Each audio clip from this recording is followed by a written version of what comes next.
Couple things that are super important. Remember, we were trying to match the grain. Actually, since this is burl, I don't have to worry about it, but this is the middle of the pin. I just kept those together because remember the orientation. The other thing is look at all the parts and pieces here. So what you need to do is follow the instructions. Follow the instructions. Follow the instructions. And read them 3 or 4 times because I screw up things left and right. So the first piece I'm putting in goes on the very front of the pin that goes to there. And it's this little coupler. And it says put the recess in. It's hard to even see that recess there. Well, how am I going to push that in there? I'm going to use this. This is called a pin press. See if I can get this to work left-handed.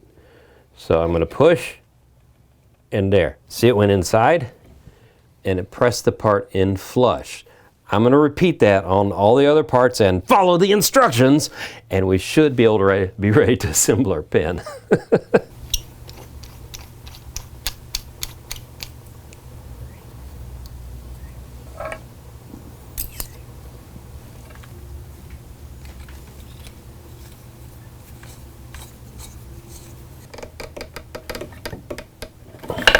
For the coup de grace, we're going to be putting the skull in here.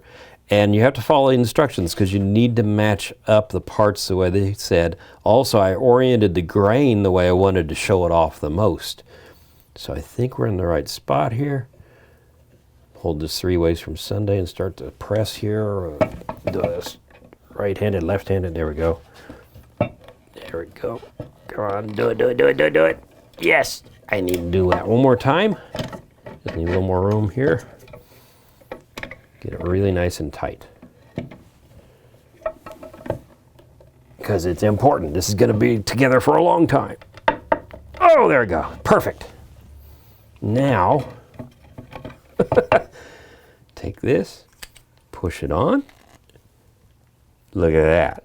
Ain't that cool? So that is how you make a pin kit.